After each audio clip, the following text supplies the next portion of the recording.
Every now and then, I open up a newspaper. I don't open up newspapers anymore. I open up the web page for a newspaper, or I'm emailed a link to an article, an op-ed piece in the Washington Post or the Huffington Post or the New York Times. And the op-ed writer says, I'm a Jewish person who isn't really that religious. I don't think I believe in a God. I don't really want to pray to one that I don't believe in. But I still want to celebrate Passover. I still want to find meaning in Yom Kippur. I still want to light Hanukkah candles. So I guess I have to invent my own way to do it from scratch, all by myself. When I hear of these articles, I read these articles, I get 3 people emailing me the same article. Part of me says, yes, another one of us. And part of me says, Again? Someone doesn't know how to use Google? Can't find us? Why does this happen over and over again, that people think they have to reinvent the wheel, that they're the only one out there who thinks this way, who feels this way? Well, it's no longer a big deal to be Jewish and to not be conventionally religious. 80% or more of American Jews do not keep kosher. And a large proportion of American Jews don't even believe in a conventional idea of God. There's just too many of us out there. Everybody knows somebody who fits that category. In 2020, the Pew Research Center conducted a study of American Jews, and it found that over 1/5 of American Jews do not believe in the God of the Bible and also do not believe in any kind of higher power or spiritual force. So even if you make it fuzzy, they still don't believe in it. They are a no. And so that's well over 1 million American Jews who fit that description. So you'd think that secularized Jews could find each other.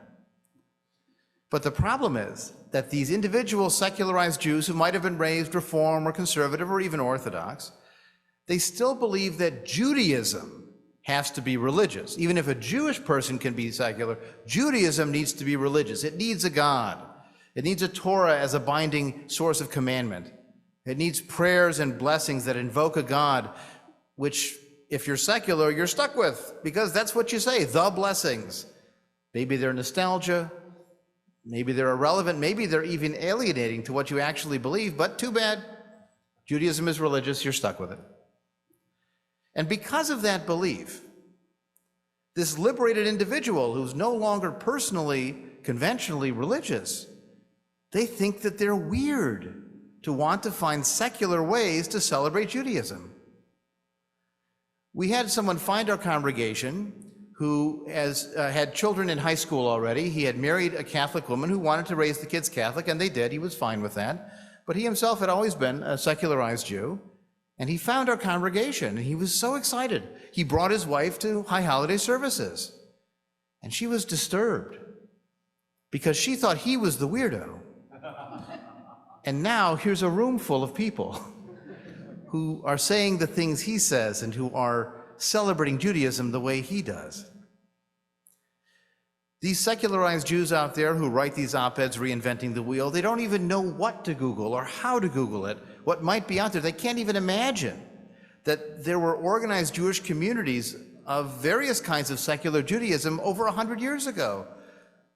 They don't even imagine that they could find other people who agree with them today, who've already traveled that road and found each other. And so the op-ed writer reinvents the wheel again, or finds the least objectionable religious Judaism to conform to, or simply leaves behind Judaism altogether for the secular world. And so I say to all of you tonight, both here and online, Yasher Koach, congratulations, well done. You've found us. You don't have to reinvent the wheel. You don't have to ponder, what shall I say when I light Hanukkah candles? There's a whole booklet of options in the lobby and on our website. You can also invent your own. We're happy to empower you to do that too, but you don't have to. Organized Humanistic Judaism started 60 years ago, but you might not realize that Humanistic Judaism itself was built on a foundation of previous secular Jewish experiences, sort of like an archaeological tell where later civilizations build on those that came before. I want to share with you 5 layers of earlier secular Judaisms, and you might find that these help define you or your family's experiences, or they might influence your own approach to your own Judaism. The oldest layer of secular Jews goes back to a few centuries before the year 0, so the last couple centuries BCE. We find in later books written in the Hebrew Bible questioning, challenging. It's often condemned in certain passages. There's a passage in the book of Kings, for example, that says, the people who are terrible who say, "Let us eat and drink, for tomorrow we die. Enjoy this life and, oh well, that's it." I actually made that into a t-shirt. That's part of our message. This is the life we have, let's enjoy it. Or in the book of Proverbs, I believe, "The fool has said in his heart, there is no God." Well, evidently someone back then was saying that, if they want to call them a fool. So there's the questioning impulse, but there's also even sources that made it into the Bible itself, that question. Think of the book of Ecclesiastes, recently read during the holiday of Sukkot, that wonders, do good things really happen to the righteous? Are the wicked really punished, or is it all the same? And we have to live our best life here and now, because who knows what happens after? Or the book of Job, which challenges that claim of divine justice and is told in the end, who do you think you are? Doesn't say he's wrong, but it says, who are you to challenge the powerful God? Or the powerful Oz? Sounds similar. But these made it into the canon, these questions, these challenges. And by the first few centuries of the Common Era, there was a term for that kind of Jew. It was an apikoros. Apikoros comes from the Greek philosopher Epicurus. And if you read Epicurus, he sounds like us. Don't worry about the gods. They don't care what happens to you. They live their own existence far away from humanity. This life is the only life we know. Do not worry about an afterlife, because when we die, the atoms disperse. The best thing we can do in life is to enjoy each other, to enjoy simple pleasures, because those can always be met, and to treasure friendship and the good life. Sounds pretty good. But to the rabbis of that era, it was bad, because you weren't following the commandments. You weren't worried about the world to come. And so they called the Jewish heretics who lived that Greek Hellenistic lifestyle apikoros or apikorsim. They were the heretics of Rabbinic Judaism. The preeminent apikoros was a man who actually was a rabbi originally. His name was Elisha ben Avuya, but in rabbinic literature he became known as Acher, the other, because they didn't even want to mention his name. The story goes that he would be sitting in the house of study, and when he stood, the Greek books he was hiding in his lap would fall to the ground, revealing the fact that he wasn't actually paying attention to the law being discussed. An anecdote is related that he went into the house of study, and he told all the rabbinic students who were there, "What are you doing wasting your time with this? Go out and be a painter, build a house, make something, do something with your life." I know some yeshivas in different parts of the world that could use that message even today. And the most famous story of Elisha ben Avuya was a day that he was out in a garden, and he saw a man violate the Sabbath to steal a bird with its mother's eggs, with the eggs of the mother all together, breaking the Torah commandment, and get away. And another man waited until the end of Shabbat, climbed up the tree, shooed away a mother bird, and took only the eggs, following the commandment. And on descending from the tree, he was bitten by a poisonous snake and he died.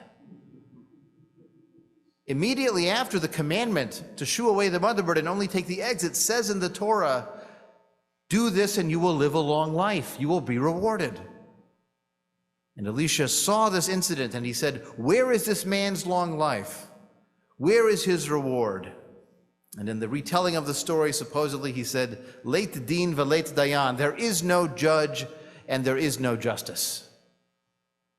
The challenge of Job, right? But going one step further to say not just there is no justice, but maybe there is no judge. Well, what happened to these Hellenistic Jews, those who were attracted to this Greek philosophy? Some of them became subsumed under Rabbinic Judaism. They found their way back into the mainstream. Some of them became the ancestors of what was called the Romaniot community, which dates back to Roman times, but was a prominent community in Greek and Italian territories until the Holocaust. And some of them ultimately became Christians, because after all, when Saul/Paul went around to preach, he went to synagogues, and he was preaching to Jews, but mostly Hellenistic Jews. There's even echoes of this period in modern Jewish practice today. Do you remember what you eat at the end of the Seder? The last thing to have? It's called the afikomen. But the afikomen comes from a Greek word, epikomenos, which means what you eat at the end of the meal, or dessert. There are little clues of Greek thought and culture that make their way into the Talmud, into Jewish sources, and so the influence of the Epicurus trend and the Epicurus Jews continues. Now, between the early rabbinic period and modern times, we have a second layer. This is what I would call the rebel. Now, Sherwin Wine, who was my rabbi, one of the founders of Humanistic Judaism, would try to claim an underground tradition, that there were always skeptical Jews who secretly passed on their teachings or disagreed with the rabbinic consensus all along. I don't find a lot of evidence for that in the sources. We might want there to be that, but that doesn't mean there is something there. But what there was instead was a kind of domesticated skepticism, where you can find passages in the Talmud where rabbis argue with God, or rabbis challenge some of the consensus opinions because it doesn't make sense to them. And so they're not fully secular, but they're secularish. They're on the way. You have, in the 9th century, a man named Chiwi al-Balchi who lived in Central Asia, who questioned the Bible so powerfully that the preeminent rabbi of his day, Saadia Gaon, had to write a rebuttal. We don't actually have Chiwi's book. We have the rebuttal, but it lets us know that he was there. In the 12th century in Italy, an author wrote a book called The Voice of the Fool, where the fool criticizes the major claims of rabbinic Judaism so effectively that you begin to wonder whether the author really meant it and didn't mean that he was as foolish as he claimed. And most famously, in the 1650s, Baruch Spinoza was expelled from the Amsterdam Jewish community for sharing his truth about God, Israel, and the Torah. For him, God was the universe, not a personality who intervened. Israel was the nation of Israel when it lived in the land, and after it was gone, that's not a basis for an ongoing identity. And for him, the Torah was the law that the Israelites gave themselves when they lived in their own kingdom. And when they were no longer there, they had no basis for law. So with no law and no Israel as a state and no personal God, Spinoza was beyond the pale and was expelled from the Jewish community. There were some of these rebels who repented and returned. Uriel da Costa, for example, in the same era of Spinoza, was forced to recant and return. And there were others who left Judaism behind.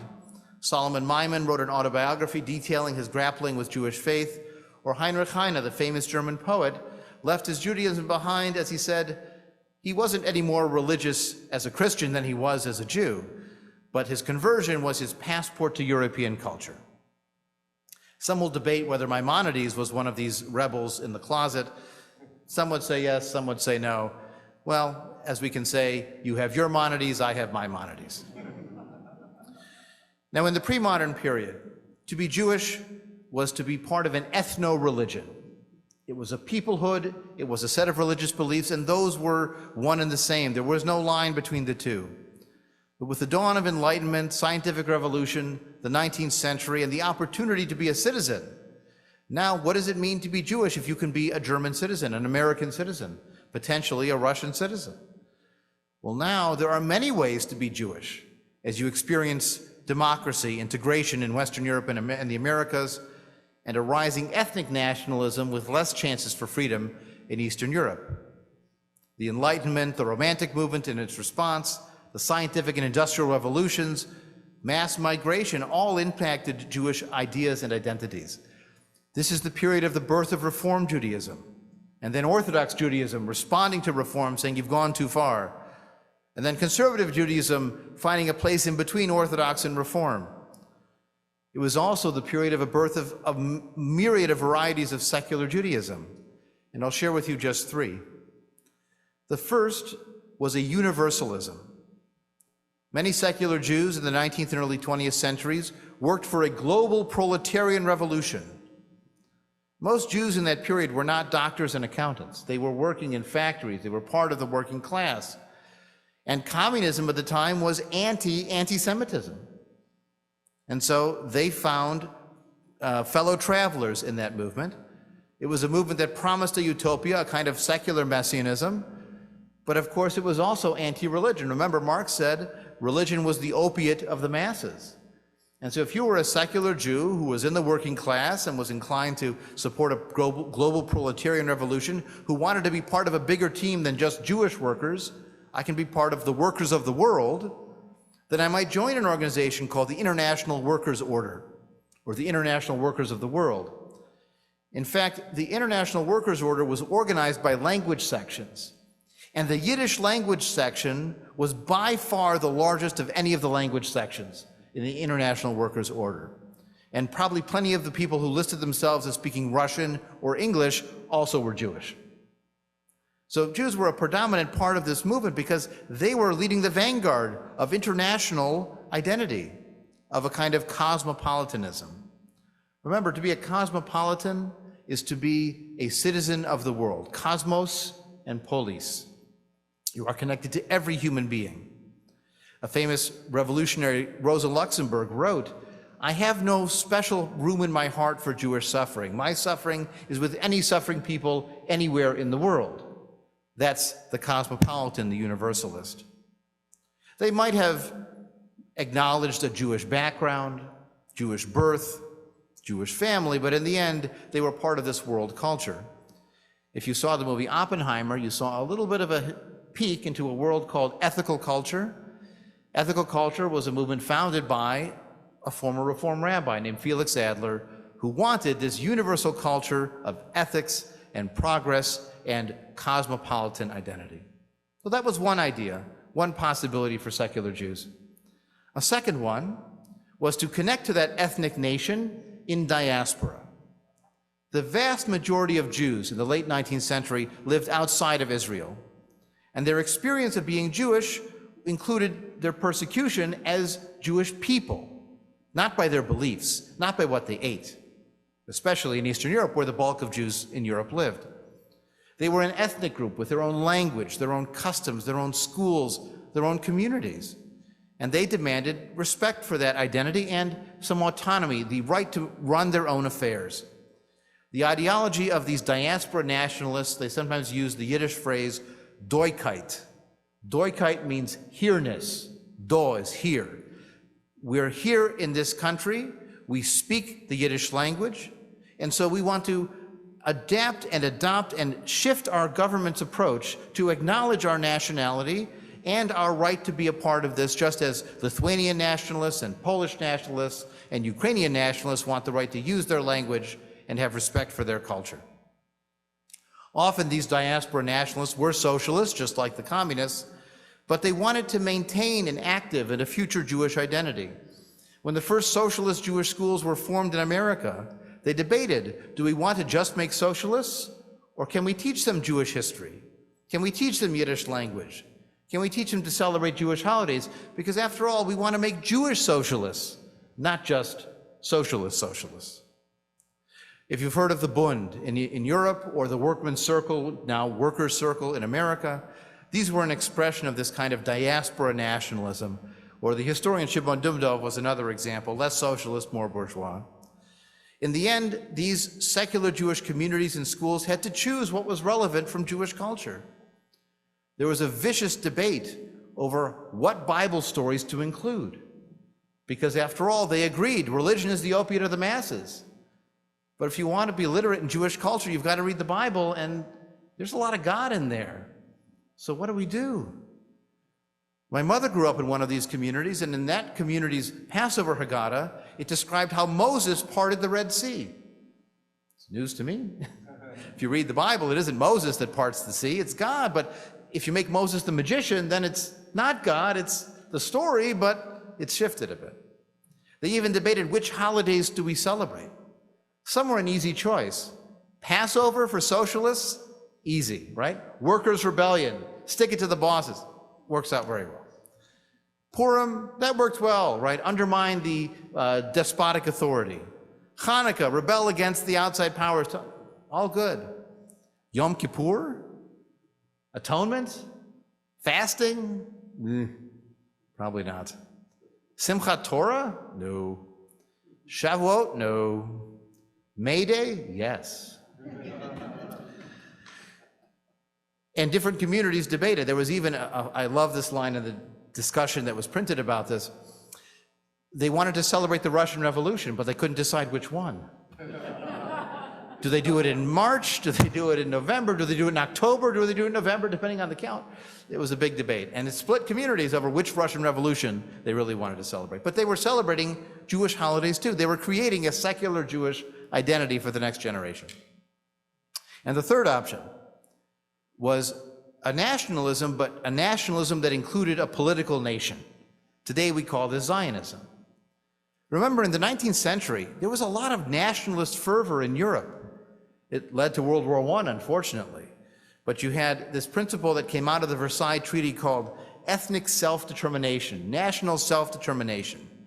If you have a distinct language, a distinct culture, a distinct religion, a distinct identity, then an ethnic nation could demand some kind of political sovereignty instead of being forced to live under a multi-ethnic empire like the Russian Empire with all of its ethnicities, or the Austro-Hungarian Empire with all of its ethnicities, or the Ottoman Empire with all of its territories. The Jews who became involved in early Zionism were not waiting for a Messiah to bring them back to Israel. One of their early slogans was, Beit Yaakov lechu nelcha, House of Jacob, let's get up and go. Don't wait, move. The kibbutz movement was started on action and on a secular and practical Zionism. Let's move, let's set our roots in the land literally, and let's create the new Judaism and the new Jew. They used to say, livnot et haaretz velehibanot ba, to build the land and to be built by building the land. It will change us, not just the territory. These were largely secular Jews who made new communities, new holiday celebrations, new ritual symbols, and a reinterpretation of tradition. They created a public space celebration of Purim, not in the synagogue, but in the street, a festival they called Ad Lo Yada, from the line that you should drink so much you can't tell the difference between Mordechai and Haman. Ad Lo Yada, until you cannot know the difference. They made it a public festival. It's like the Jewish Halloween, because everyone gets in their costumes and goes out in public and has street fairs and juggling. And that's something new. It's a new interpretation of the old festival. Those kibbutzim reinterpreted Shavuot. Originally, Shavuot was a harvest festival for the summer, but it had become the harvest of the Torah, and it was all about Torah, Torah, Torah. And now, again, it was about fruits and harvest from the kibbutzim. One of their most famous songs of the Guardian organization they called HaShomer, the Guardians, was based on a line from the Psalms that says, the Guardian of Israel, the Shomer Yisrael, neither slumbers nor sleeps. Now in the in the book of Psalms, it was about God. But in the song of the early Zionists, it was about the people, the guardians who do not slumber and who do not sleep. Now the peak of these secular options, the secular Zionists, the secular Yiddish diaspora nationalists, the internationalists, was before World War II.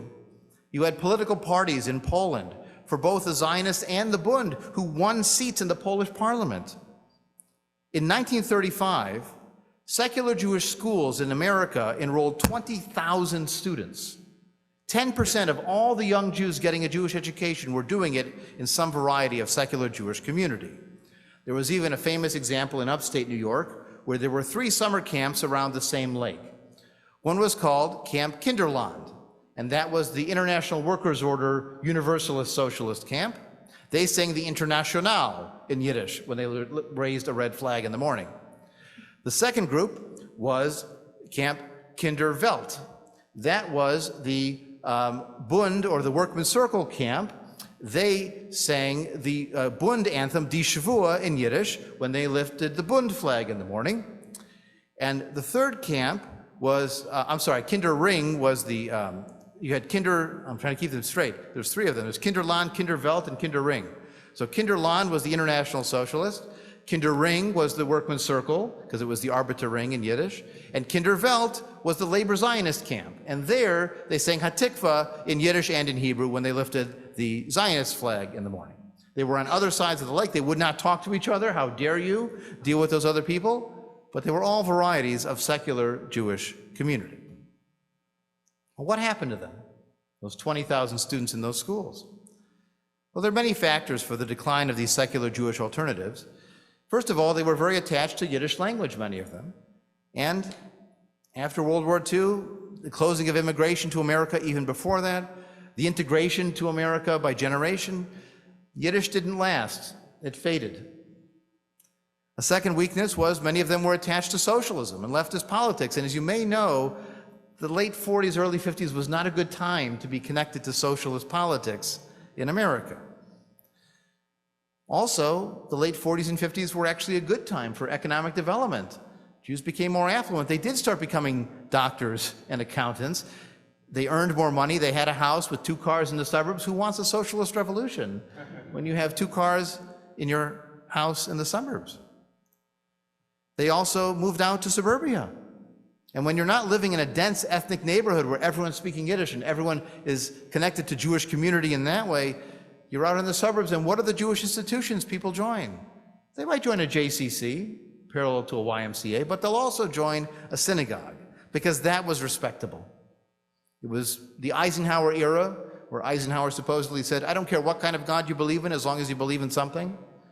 The communists were the atheists, and anybody who was secular was suspicious. And so you joined a synagogue. It might also be that you married someone who was more religious than you. And the secular person said, okay, I'll acquiesce. We'll do something more religious. I went to a release party for a book on the history of secular Yiddish camps. It was held at a synagogue in Skokie. The audience was full. It was a jam-packed room. Many of them were younger people who had brought their parents, who were in their 70s and 80s, who had been part of this world of secular Jewish camping. And what was amazing was that the book was printed with a CD of music from these camps. And they started playing one of the songs that was common to many of these varieties of secular Jewish camps. It was called Arum dem Fire, Around the Fire. Arum dem Fire, wir singen Lieder. Around the fire, we sing songs. They played it, and everyone started singing in the room. They probably hadn't sung those songs in 40 or 50 years, but it was part of who they were. And in the Q&A afterward, I asked the author, I said, what happened to all these secular Jews? And she said, well, you know, the McCarthy era did a lot, but many of them simply acclimated to the broader accepted model of Jewish community, which in the 50s, 60s, 70s was join a synagogue in the suburbs. And so they did. In the end, of course, when Humanistic Judaism started in 1963 and 1964, some of each of those options were still around. There were still Workman Circle schools and Sholem Aleichem Institute schools, but they were not as robust, and they were beginning to show their age. There was a need for something new.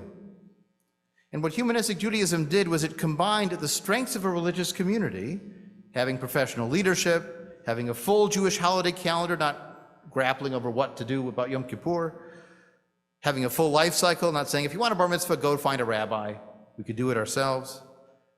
Answering the big questions of life with philosophy and not just make up your own mind. And what a humanistic Jewish community could do is take those traditional elements and fill them with the relevance and meaning of a secular approach to life, the empowerment of a positive humanist philosophy, a creative approach to Jewish culture, and the creativity of a secular Jew standing in a humanistic synagogue and saying, all of Judaism is mine also, because it was made by the Jewish people. It's all mine to choose from. Now, I do have a hope. My hope is that in the future, this will be less uncommon. 15 years ago, this happened for the first time. A couple found me to officiate at their wedding because they were shopping for ketubas online. And they found a ketubah that was labeled humanistic. And they thought, wow, I really like this. I wonder if there are humanistic communities. They had the buzzword, the Google search term, and they found us. They found me. We've had generations married by humanistic rabbis and by humanistic ceremonial officiants. We've had generations of people educated in our communities. It's easier than ever to find us from anywhere in the world. I recently did a wedding for a couple who's, if you do the math, 3/4 Jewish. One of the partners had a Jewish parent and a non-Jewish parent. The other had 2 Jewish parents. They're from New York City. They had roots in Chicago, but hadn't lived here for many years. But instead of writing an op-ed in the Huffington Post, saying, how are we going to celebrate our wedding? We're secular, but we're very Jewish, and we want to include things. They found us. They found me. And they said, that's us. This is who we are. We enjoyed a beautiful humanistic Jewish wedding celebration where they wrote their own vows, and they created a new 7 blessings that their friends offered to them. We included breaking of the glass and a chuppah and other traditions that were valuable to them. It was a marvelous connection of the personal, the Jewish, the secular, and the inspirational. Another generation from now, I hope, an op-ed will start the same way. I'm a secular Jew. I was raised more religious. I'm not sure how I'm going to celebrate Hanukkah this year. And then I Googled, and look what I found.